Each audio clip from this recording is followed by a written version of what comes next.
Welcome to the Stepmom Side with Alicia Crasco, the podcast for stepmoms ready to create the life they want and one they actually have a say in.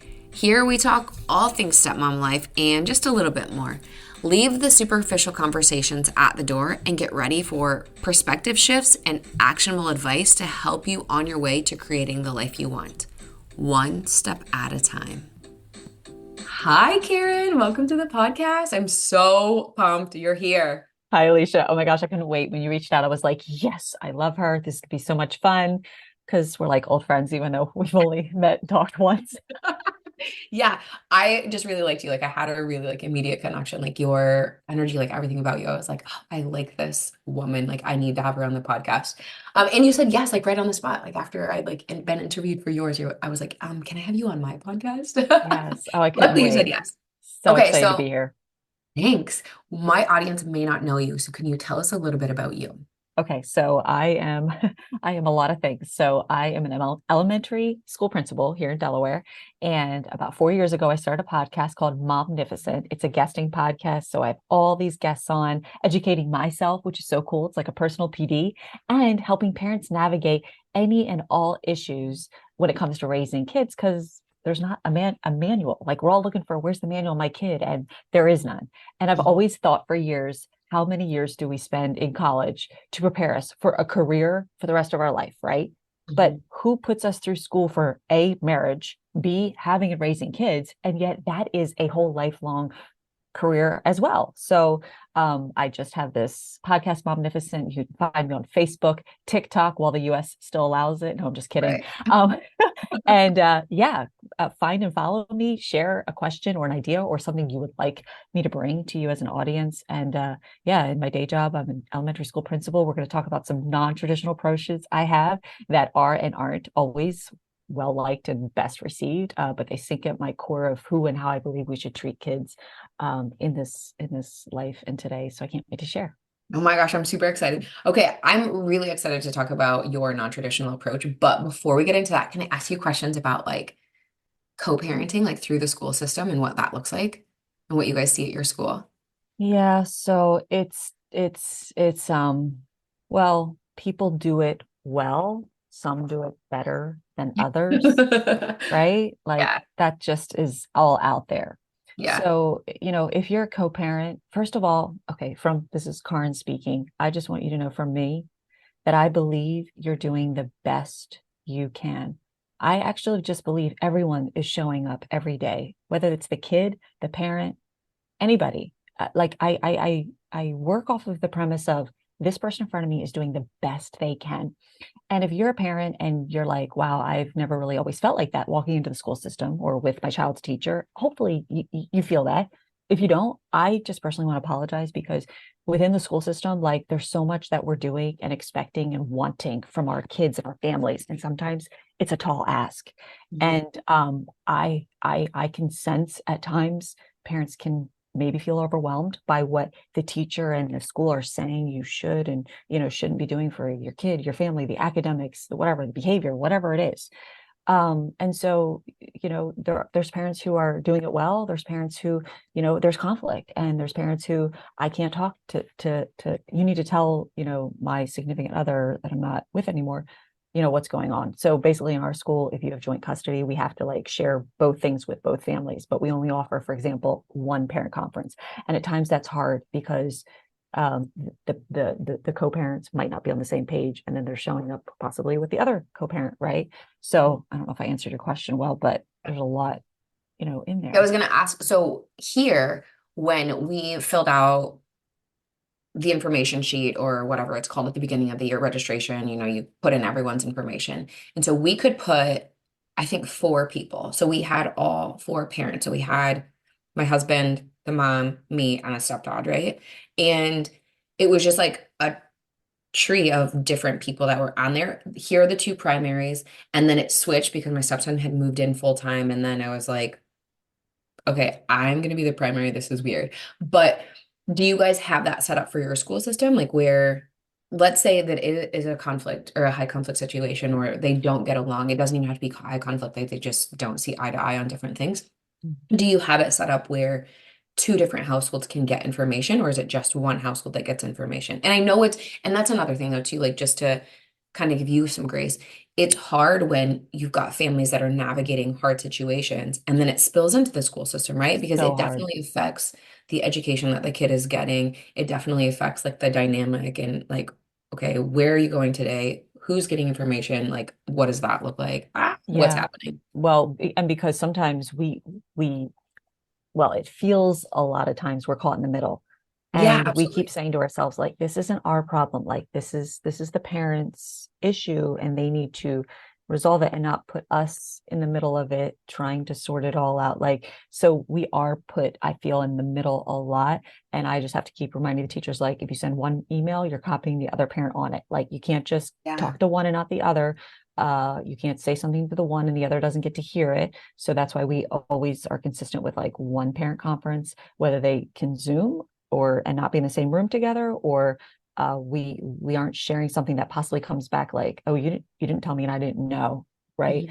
Mhm. So it's hard, and the teachers reach out to me at times, and they're like, how do I navigate this? And we just have to come back to the families and say, there's one meeting, or there's the one email. We're gonna CC the other person. If you just email us from yourself, we're going to CC the other person on our response. Like, Oh, just that's really great. keeping a look. And it's hard. It gets sticky. It gets difficult at times.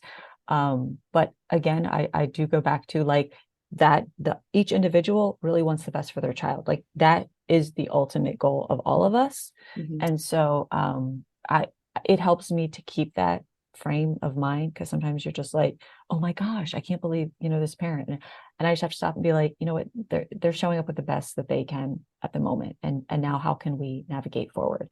And I really hate emails. Like, I mean, I got in trouble the other day. A parent sent me an email and I actually sent back a very short response. And I knew I shouldn't have, because 9 times out of 10, I'll be like, when's a good time to call you? Because I pick up the phone. Like, tell me again what's going on. Because when they hear your tone of voice, when you give them time to listen, emails just like back and forth can just be so misunderstood. They create Absolutely. more questions. So anyway, I sing all day long to my teachers. They're tired of hearing me say it. Like, just pick up the phone and call the parent. Like, and they're always afraid they're going to keep me on for my entire planning period. Then you say I've got 5 minutes and I have to pick up the kids from special. Like, that, just give them that end. Like, just be very respectful in your tone of voice. Don't have this attitude in there, because then it puts the other person up back up against the wall, and vice versa. I coach parents all day long when they come to me with an issue. I'm like, when you talk to the teacher, start with a positive, then use this magic question. Can you help me understand what happened to this situation? Help me understand. Like, and it helps the teacher not have their back up against the wall and really come out with, there's always two sides to the story. And anyway, that's probably more than you were wanting out of that No, question. that's perfect though, because you can use that in relationships, Yes. right? Yeah. Like if I'm Yes. having an issue with my husband, I can go and be like, hey, you know what? Start something positive. And then, by the way, can you help me understand?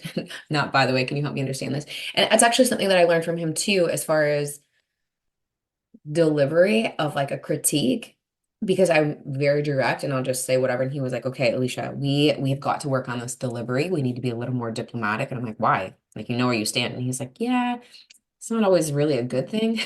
So let's do this. Let's sandwich whatever critique you've got. So positive, critique, positive. I'm like, oh, okay, that makes sense. It's a lot of Yeah. extra work. And he's like, it's not really like, but you get more bees with honey than you do vinegar. It took me a long time to learn that, Good but way to put whatever. it. I never heard it like that. That is a good way. And it is. It's so true. When you have something challenging.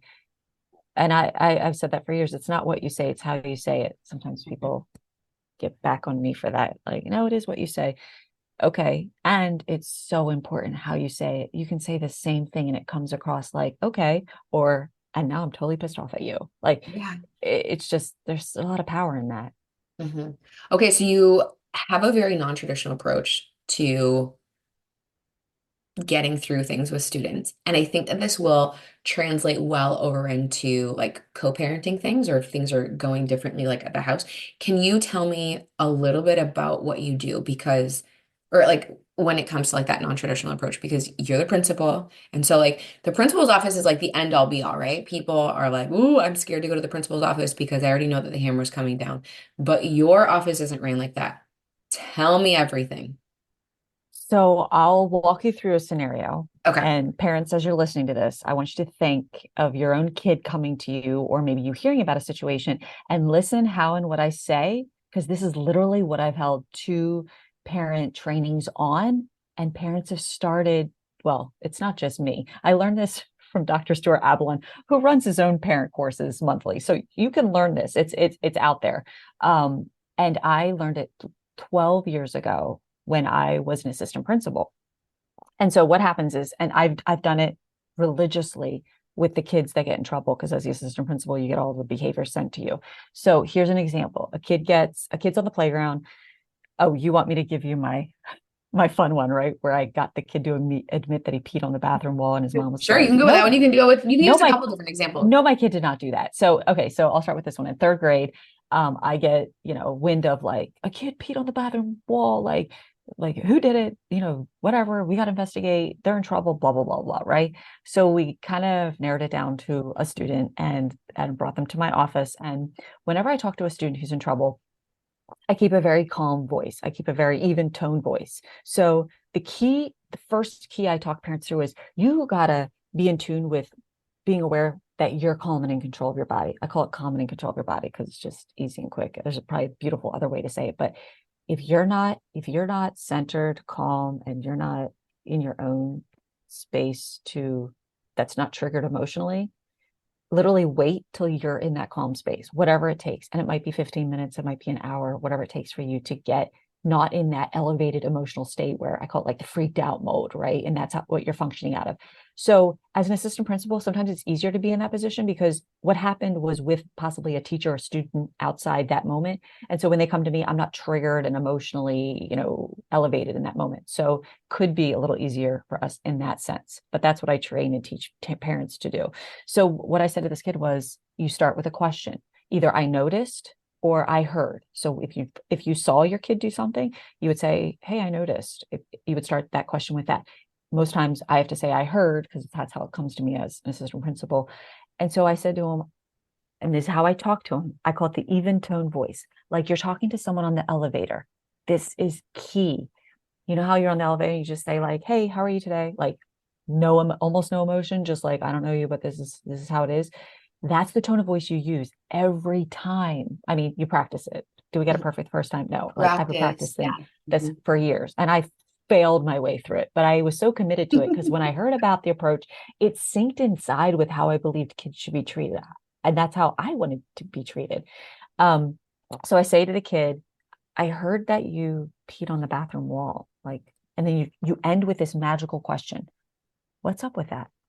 And then you just go silent. And that is so hard for us because we're just like, "Why did you do that? You know, we don't do that. We don't do that in our house," or whatever. Right. We just spew. And usually it's because we're like elevated and heightened in our reaction, in the emotion in the moment. So literally that's how I said it to that kid that day.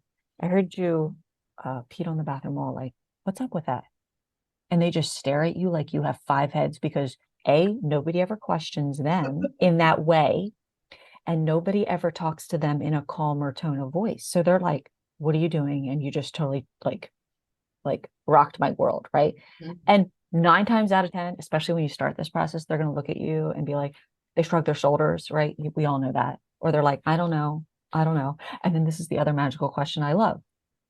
"I know you don't know, but if you did know, what would you say?" And Ooh, that that is and good. that throws them. They're like, Okay, wait, say it they again. So just, somebody, if you're it's multitasking, come hysterical. back, listen to this. If you ask your kid why they did something, now you have to use that even tone of voice. You can't just Yeah, yeah, like, look, I almost said it like in a wrong way. Like, you can't be like, "Why did you do that?" I mean, that's it. You talk like that, you shut them down. yeah, You're going to yeah. put them in I call it the freaked out mode. They can't think. They probably can't even tell you their name if you asked it them in the next sentence. When your mind and you're in hide, I can't even say it, hide, fight, flight mode, Mhm. you're not thinking logically. You can't even say your name. So that's why you use that empathetic tone, question, tone of voice. And if your kid says, I don't know, shrugs her shoulders, just stares at you, you Standard. say, "I know you don't know, but if you did know, what would you say?" And they usually look at me again like what the heck is she talking about? Like, because nobody talks to them like this, right?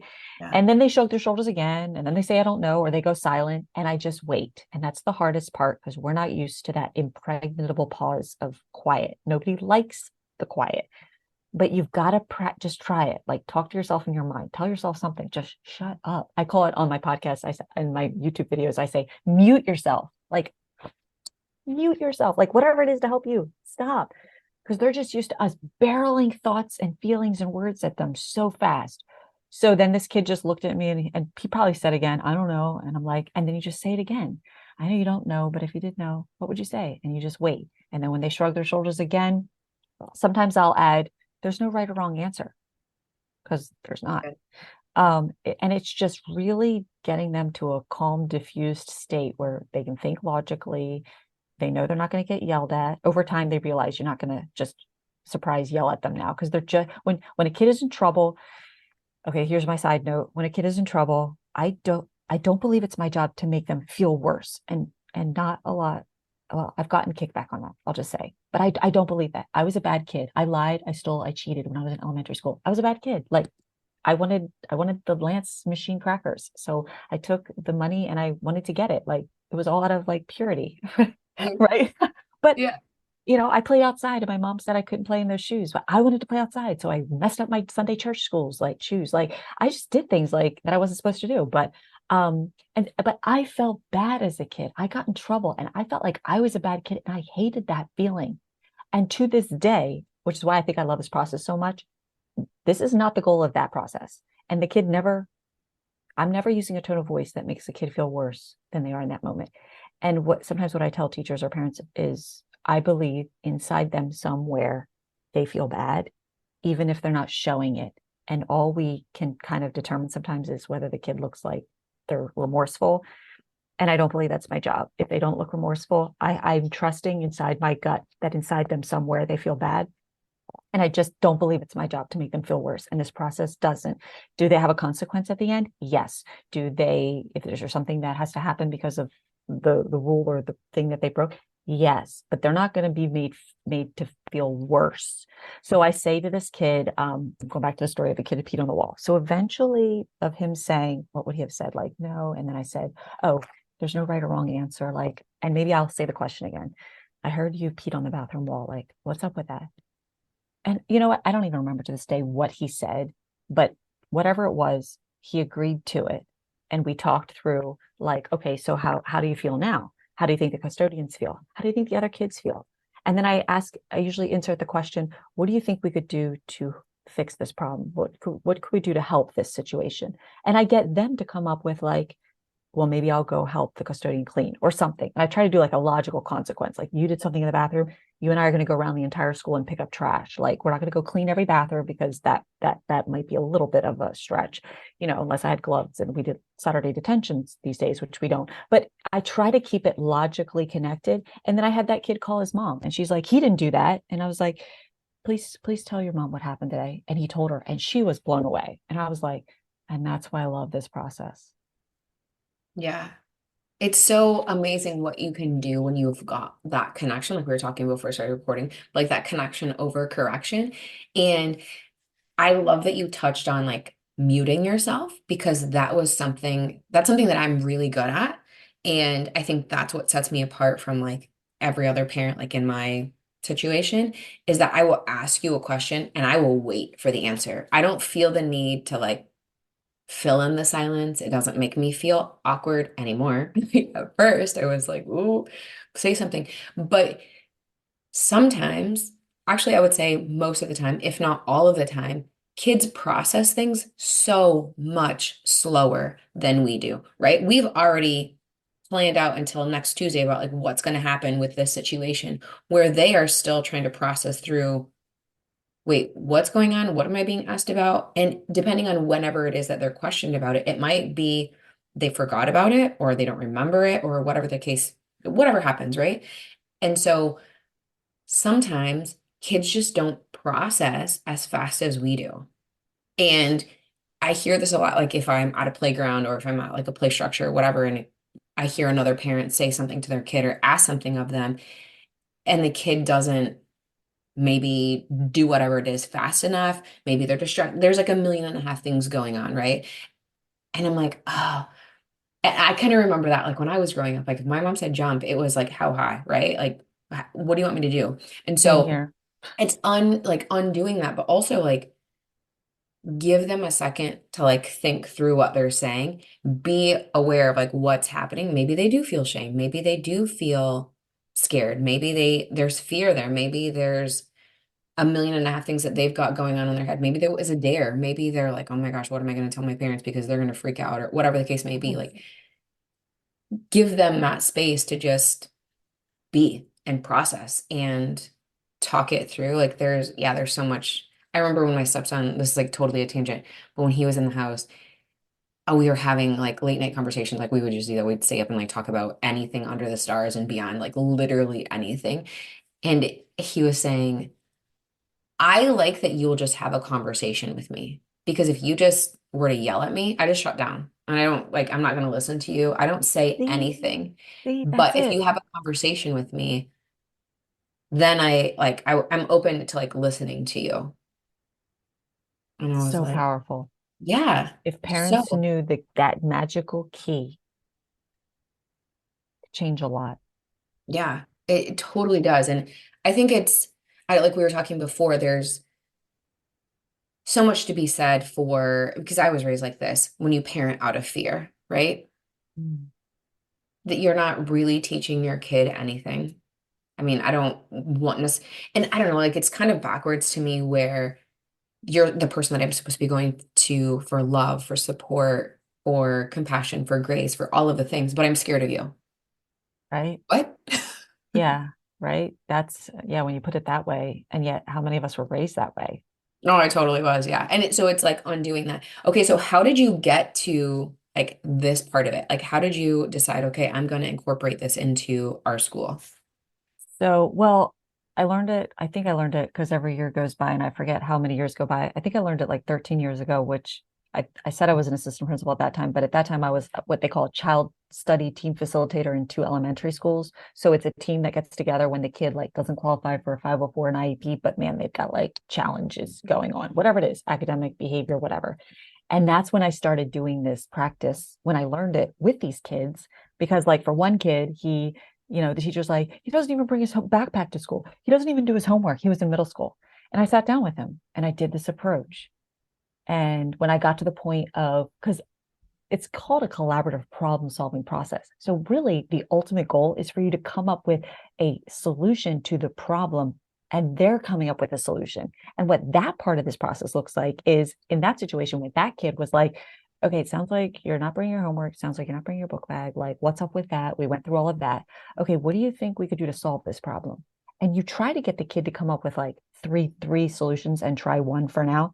That's really hard in my experience. Like, it's a miracle if we get one. Two, like, wow, we're like really shooting for the stars.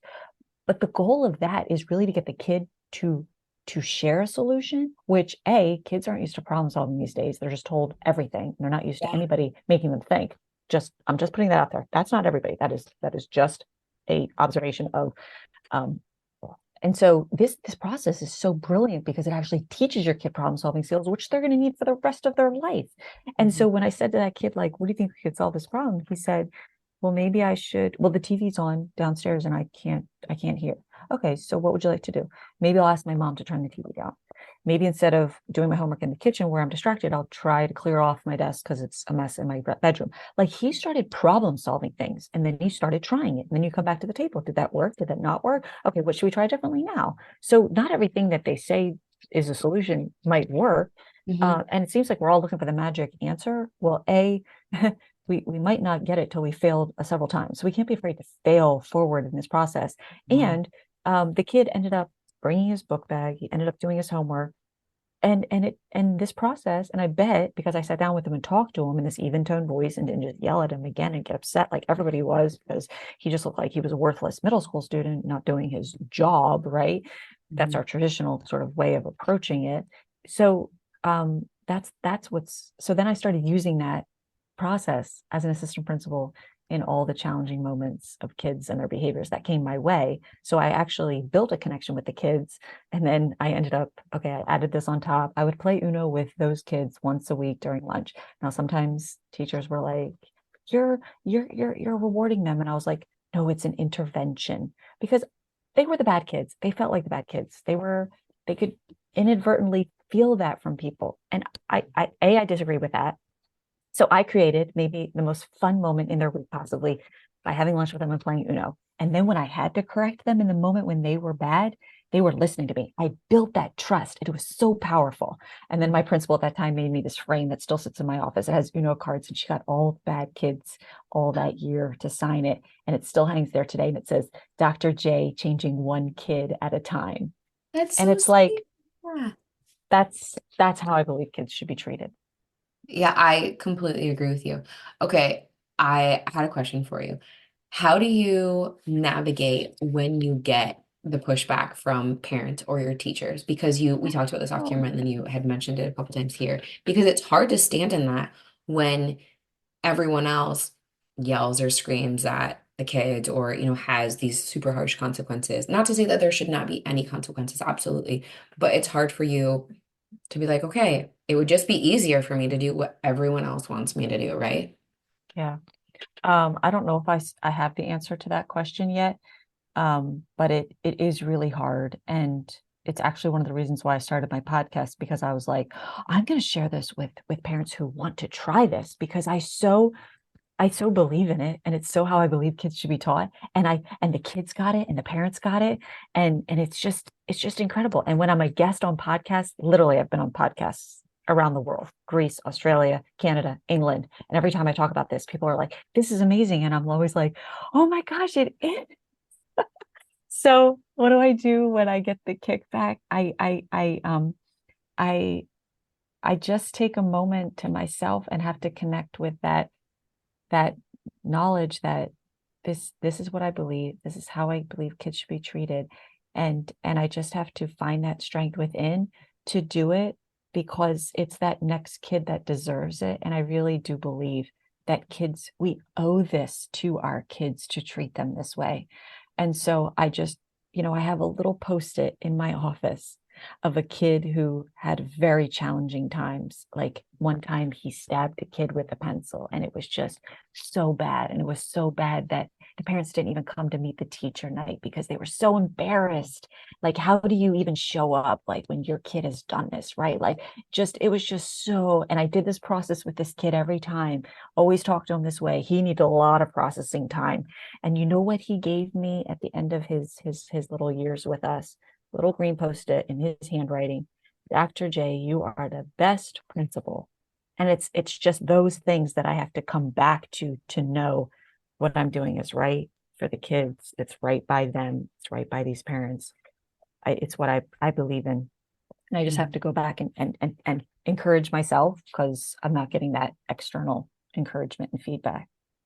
Yeah, I think that's the hardest part. I mean, because I definitely experienced that as a stepmom. Like when you try to buck the system or you try to do something different, it's like, okay, well, we all do this. And not even necessarily like in my own family, like just like societally, like this is what we do or this is what's expected of you. And I'm like, well, I'm not going to do that. It doesn't feel good to me. I'm not going to do that. I'm not going to try to pretend or try to fake my way through something. But I am willing to quote you, fail my way through this part or fumble my way through this part to get to the other part, to get to the other side of that and like be able to stand in that and be like, this is what I'm doing. This is why I'm doing it. This is why I'm building that connection. Because yeah, same thing. If I go back and have to have a conversation with one of my stepkids or even my own daughter, and I've already been building that connection. I would say it's more important for my stepkids than it is for my own daughter because she's mine, right? My stepkids are my stepkids. They are not literally, physically, biologically, legally mine.